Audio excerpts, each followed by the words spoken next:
안녕하세요. 반갑습니다. 발달 심리학과 기독교 상담을 가르치는 장명수 교수입니다. 여러분들을 직접 만나 뵙고 함께 즐겁고 유익한 강의를 나누어야 하는데 코로나 사태로 인해서 먼저 영상으로 여러분께 인사합니다. 오늘도 즐겁고 행복한 하루가 되기를 바랍니다. 발달 심리학과 기독교 상담이라는 크게 두 가지 타이틀의 과목입니다. 하나는 발달 심리학, 인간의 전 세계적인 발달에 대한 학문을 다룰 것이고, 그것을 또 기독교적인 상담의 관점에서 재해석하고 또 평가하는 그런 학문이라고 할 수가 있을 것입니다. 이번 학기를 통해서 여러분들이 일반 심리학과 기독교 상담의 관계성, 학문과 성경의 상관관계처럼 일반 심리학과 기독교 상담의 상관관계성에 대해서 많이 고민하고 또 좋은 여러 가지 관점을 얻게 되는 그런 기회가 될 것입니다. 발달 심리학은 교재로 수업 계획서에 있는 것처럼 신명희 씨 외에 8인 공저 학지사에서 출판한 발달 심리학 제2판이 본 교재가 될 것입니다. 이 교재가 주 교재가 되고 기타 여러 많은 부교재들은 참고적으로 여러분들이 활용하면 좋겠습니다. 발달 심리학에 대한 이론과 전반적인 학습은 교재를 두고 있지만 기독교 상담은 특별한 교재를 선택하기보다 제가 여러분들에게 준비한 자료들을 통해서 앞으로 계속적으로 기독교 상담의 관점에서 발달 심리학을 어떻게 바라볼 것인가에 대한 학습과 연구를 함께 나누게 될 것입니다. 기독교 상담이란 먼저 기독교적인 가치관에 근거하여 상담자와 내담자가 상호작용하는 가운데 이루어지는 상담이라고 말할 수 있습니다. 일반 상담과 기독교 상담 크게 두 가지 유형으로 상담을 나눌 때 일반 상담은 인간의 문제를 다룰 때에 인간의 감정, 인간의 행동, 인간의 사고, 인간의 육체적인, 정신적인 또 심리적인 차원의 건강성을 담보로 건강성을 향하여 나아가는 상담이라고 한다면 기독교 상담은 인간의 육체적인 문제, 정신적인 문제, 영적인 문제를 통합적으로 접근하는 상담이라고 말할 수가 있겠습니다. 일반 상담이 육체적, 정신적 문제까지 다루는 데 비해서 기독교 상담은 영적인 문제까지 종합적으로 통합적으로 접근하는 상담이 될 것입니다. 발달 심리학의 학문적 내용들이 다양하게 담겨져 있습니다. 여기에는 우리가 학습을 통해서 이해할 수 있는 부분도 있지만 기독교적인 상담의 관점에서 볼 때에 또 재해석해야 할 또 기독교 상담자로서 갖춰야 할 여러 가지 새로운 통찰력을 재해석하는 그 능력이 기독교 상담의 관점에서 우리 학습을 통하여 그런 관점을 준비하고 훈련하고 발전시키는 것이 본 과목의 과정이라고 이해하시면 좋겠습니다. 목표에서 보면 1장에 기독교 심리학의 성격, 발달 심리학의 성격, 발달 심리학의 이론들, 그리고 연구 방법들에 대해서 1장에서 다루고 있습니다. 발달 심리학의 성격을 몇 가지로 구분해 보면 인간의 발달과 심리학적인 관점, 발달에 대한 심리학적인 이해, 그리고 발달의 범위를 다루는 주제, 영역과 단계별로 발달이 어느 범위 안에서 어떤 방향을 향하여 라는 그런 관점에서 발달의 범위를 이야기될 것이고 발달에 영향을 주는 요인들이 여러 가지가 있겠습니다. 유전적인 요인도 있을 것이고 환경적인 요인들도 있을 것입니다. 그리고 발달과 관련된 문제들, 특별히 발달과 관련된 문제들에 대하여 각 장마다 발달 심리에 나타나는 다양한 이슈들에 대하여 기독교 상담에서는 어떻게 이해해야 할 것인가, 어떻게 바라봐야 할 것인가에 대해서 우리가 함께 연구해야 할 것입니다. 발달 심리라고 말할 때 일반적으로 이 발달은 전생애적인 발달을 의미합니다. Life Span Development, 인간의 일생을 통해 일어나는 변화, 그리고 안정, 이 과정을 중심으로 연구하는 학문이 발달 심리학이다. 그렇게 이해할 수가 있습니다. 라이프 스팬, 전생의 어느 한 단계만 말하는 것이 아니라 어머니 뱃속에서부터 이제 탄생해서 이제 사춘기를 지나고 장년이 되고 노년이 되고 이 땅을 떠날 때까지 한 개인의 전생애의 발달에 대해서 관심을 가지고 그 주기별로, 생애 주기별로 나타나는 과제들, 또 여러 가지 문제들, 또 성장해야 할 숙제들, 이런 거에 대하여 관심을 가지고 심리학적으로 접근하고 또 기독교 상담적으로 재해석하는 그런 과정이라고 이해하시면 좋겠습니다. 발달 심리학이라고 말할 때 발달 심리학이 단순히 발달에 대한 심리학이다 라고 말하기에 앞서서 발달 심리학은 다른 다양한 학문들과 밀접하게 연관이 되어 있다. 학제 간에 서로 관련이 깊다. 그렇게 표현할 수가 있습니다. 생물학과도 관련이 되고 의학과도 관련이 되고 시대의 발달을 보기 때문에 역사학과도 관련이 되고 가족과 가족의 맥락에서 이해하는 가정학과도 관련이 되고 개인과 사회의 관계를 다루는 사회학과도 관련이 되고 교육이라는 차원에서 교육학과도 관련이 되고 문화가 발달에 미치는 영향을 살펴볼 때 인류학하고도 관련이 되는 이렇게 여러 학문들과 상호 관련을 맺고 또 발달 심리학의 관점에서 이해하며 또 연구하게 될 것입니다. 발달 심리학에서 주로 관심을 가지는 세 가지 중심 영역이 있다면 첫 번째는 신체적인 발달, 육체적인 발달이죠. 성장의 발달이죠. 두 번째는 인지 발달입니다. 그리고 세 번째는 사회 심리적 또 심리 사회적 발달에 대한 관심을 가지고 있습니다. 한 생명이 태어나서 가장 먼저 우리가 쉽게 이해할 수 있는 것이 육체적인 신체적인 발달입니다. 키가 크다, 또 신체적인 균형 비율이 어떻다, 외형은 어떻다, 또 신체 기능과 지각 능력은 어떠하다는 것을 볼 수가 있을 것입니다.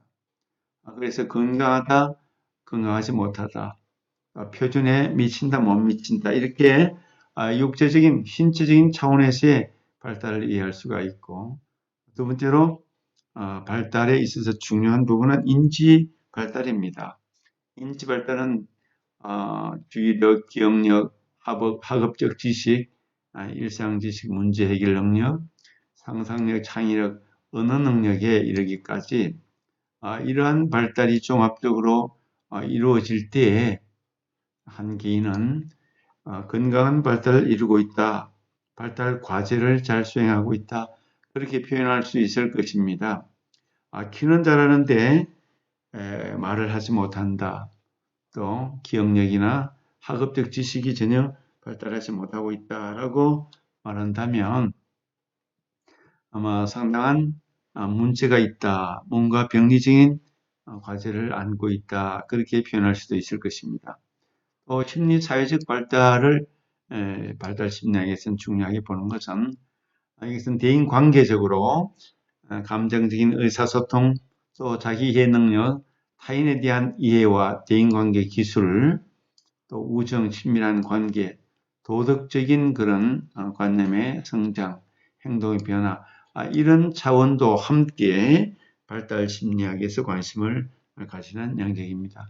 각 단계별로 어린아이부터 청소년, 장년, 노년에 이르기까지 각 단계별로 신체 발달, 인지 발달, 사회 심리적, 심리 사회적 발달에 대한 관심을 중심적으로 연구하고 관찰하게 될 것입니다. 신체 발달의 원리가 있습니다. 크게 두 가지 원리가 있는데 하나는 두미의 원리다 이렇게 표현합니다. 이 두미의 원리라는 것은 인간의 신체가 발달할 때 머리 쪽에서 발 쪽으로, 발끝 쪽으로 발달이 진행된다. 인간의 육체에 있어서 머리가 제일 중요하기 때문에 뇌가 가장 중요한 부분이 제일 많기 때문에 인간의 발달이 뇌를 중심으로 점차적으로 아래쪽으로 내려가면서 발끝 쪽으로 그렇게 진행이 된다고 합니다. 재미있는 일이 아닐 수가 없습니다. 먼저 중요한 것부터, 중요한 기관으로부터 점차적으로 아래쪽으로 내려가면서 발달 진행이 이루어진다는 것이죠. 또 하나는 근원의 원리인데 신체의 중심부에서 말초 쪽으로 진행된다는 것입니다. 근원의 원리는 신체의 중심부에서 바깥쪽으로, 가운데에서 외쪽으로, 바깥쪽으로 발달이 진행이 된다는 것입니다. 이것을 근원의 원리 이렇게 표현을 합니다. 우리 라이프 스팬 디벨롭먼트라고 했는데 전생의 발달의 단계를 우리 쭉 나열해 봅니다. 먼저 수정이 되고 태내기가 되죠. 어머니 뱃속에서 출생까지 10달 어머니 뱃속에 있습니다. 출생해서 신생아기는 출생한 날부터 1개월까지를 신생아기라고 부릅니다.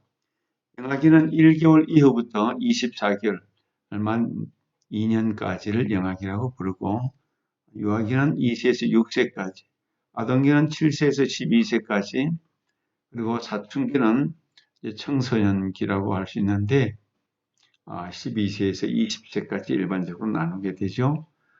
성인 전기는 20세에서 40세, 성인 중기를 40세에서 65세. 일반적으로 중년기다 그렇게 볼 수 있을 것입니다. 65세 이후를 이제 노년기 그리고 죽음에 이르기까지 전생의 발달 단계를 모든 인간이 비슷한 과정을 겪게 됩니다. 물론 일찍 사망하는 경우도 있습니다만 아무리 일찍 사망한다 할지라도 이 과정을 벗어나서 한 과정에서 두세 단계를 뛰어넘어서 바로 가는 그런 경우는 없습니다. 전생의 발달 과정이 직선적으로 이렇게 나가는 것이 일반적인 경향으로 이해하시면 좋겠습니다. 발달에 영향을 주는 요인들이 있습니다. 유전, 또 성숙, 환경, 우리 그렇게 표현할 수가 있는데, 그 성숙이라는 표현을 썼을 때, maturity, 성숙이라는 표현을 썼을 때, 유전적으로 결정되어 있는 발달의 생물학적인 시간표에 따라서 일정하게 변화가 일어나는 것을 우리가 성숙이라고 합니다.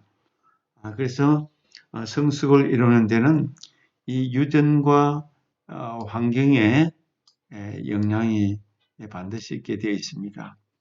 유전적으로 키가 크다, 유전적으로 키가 적다, 유전적으로 곱슬머리다, 이런 것은 바꿀 수가 없습니다. 유전 가지고 모든 것이 다 결정되는 것도 아니고 그 사람의 역량이라든지 주변 환경에 의해서 인간의 발달에는 많은 영향을 받게 되는 것이죠. 뿐만 아니라 문화, 또 민족, 인종 이런 것들이 각각 발달에 크고 작은 영향을 미치게 됩니다. 일반적으로 문화라고 얘기하면 컬처 문화는 그 사람이 가지고 있는 사상, 가치, 신념, 또 어떤 세계관 이런 것들이 삶에 영향을 미치는 것이죠. 사람은 문화적인 존재입니다. 문화를 떠나서 살 수 없습니다. 자기가 살고 있는 그 지역이, 그 지역의 독특한 문화를 양산하고, 문화는 단기간에 만들어지는 것이 아니라 오랜 기간을 통해서 함께 살아가는 그 무리들, 그 동족에 의해서 문화가 양산되어지는 것입니다. 그 사람이 속한 문화에 따라서 사람들은 오래된 그 문화의 전통 아래서 많은 크고 작은 영향을 받으며 성장하고 발달을 하게 됩니다. 민족과 인종이라고 했는데, 민족은 정체성이나 신념이나 가치 등을 같이 공유하고 있습니다. 그래서 조상적부터 종교나 언어가 유사하고 또 같을 수 있고, 또 국가의 기원이 되는 경우가 대다수 많습니다. 그래서 하나가 된 사람들의 집단을 우리가 민족이다, 그렇게 말합니다. 우리 한민족이다, 중국 민족이다, 일본 민족이다. 같은 정체성, 같은 신념 가치를 가지고 있습니다. 같은 뿌리를 대체적으로 가지고 있는 것이 민족입니다.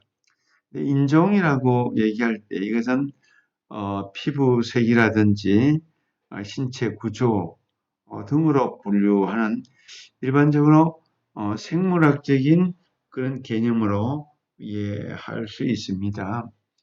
흑인이다, 백인이다, 황인이다, 이렇게 우리가 인종을 구분합니다.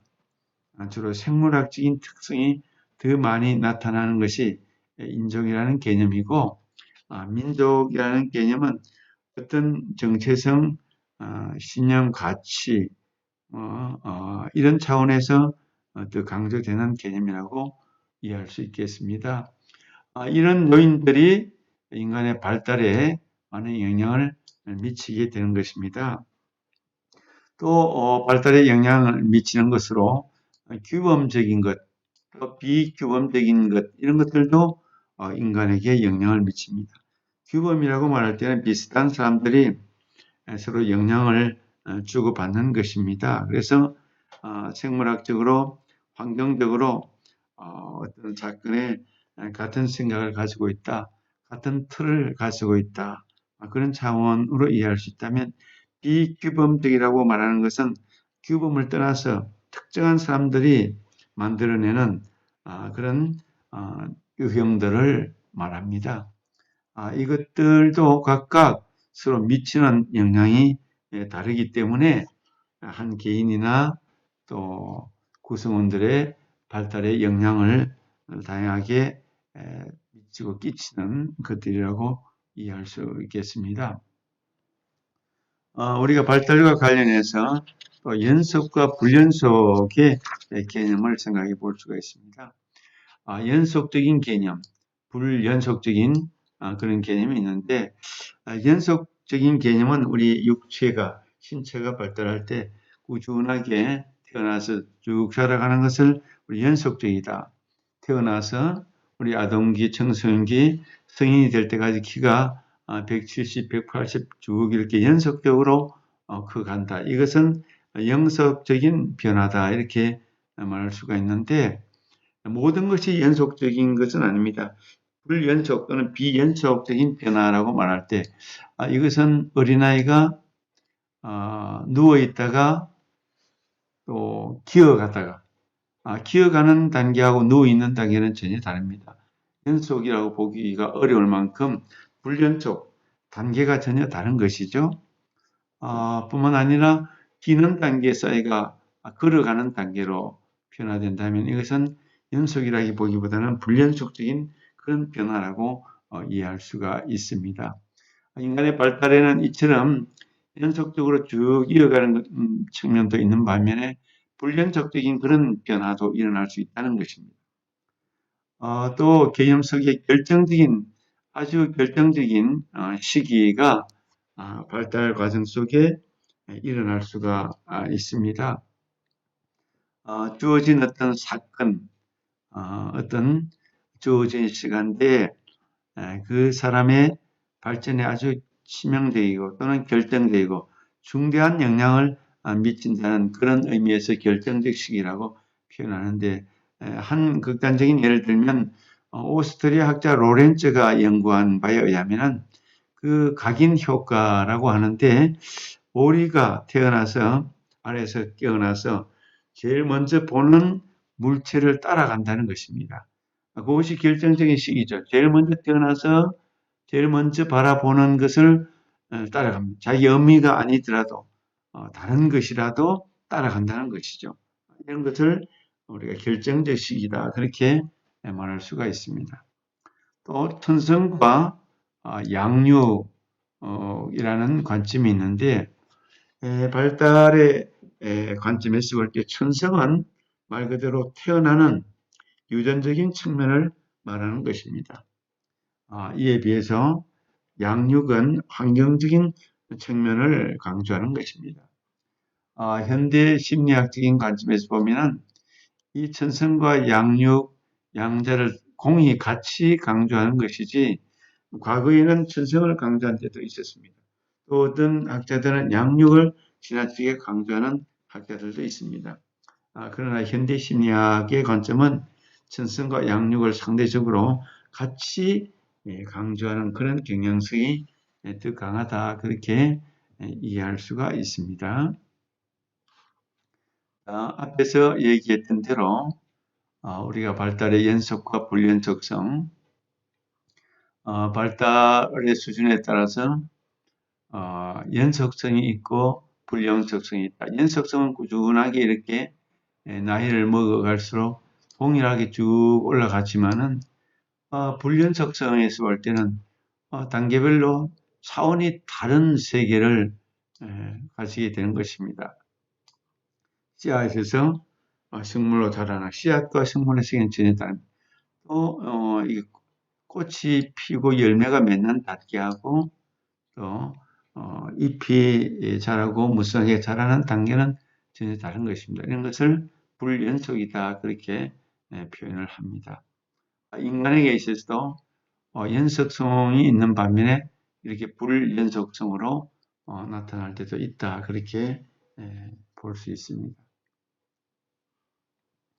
키에 미치는 유전과 환경의 이 영향에서 볼 때도 15세 미국 백인 소년들, 또 15세 일본 소년들, 13세 일본 소년들, 난쟁이들, 이런 경우가 환경에 따라서 자라고 또 자라지 못했던 그런 유전과 환경의 영향이 크게 큰 범위 차이로 나타났다는 것을 그렇게 연구학자들은 도표를 통해서 보여주고 있습니다. 환경에 따라서 상당한 영향이 있다. 유전에도 영향을 가지고 있다, 그렇게 보는 것이죠. 자, 우리 결정적 시기에 대해서 우리 그 로렌조가 오리가 제일 먼저 각인 효과에 의해서 먼저 본 그런 물질을 따라간다, 그런 경향이 있다. 그것을 결정적 시기라고 얘기했습니다.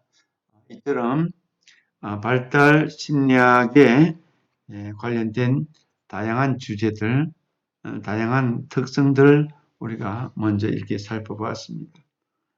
발달 심리학은 성격 심리학이나 교육 심리학이나 이상 심리학이나 다른 심리학과 다른 각기에서 인간의 발달, 전생애적인 발달에 대해서 이해하면서 발달 과정 속에서 나타나는 여러 가지 과제들, 또 여러 가지 연구 문제들에 대하여 심리학적 관점에서, 또 이번 학문은 기독교 상담적인 관점에서 함께 고민하고 토의하고 새로운 방안을 찾아가는 그런 한 학기가 될 것입니다. 먼저 첫 시간 여기까지 마치도록 하겠습니다.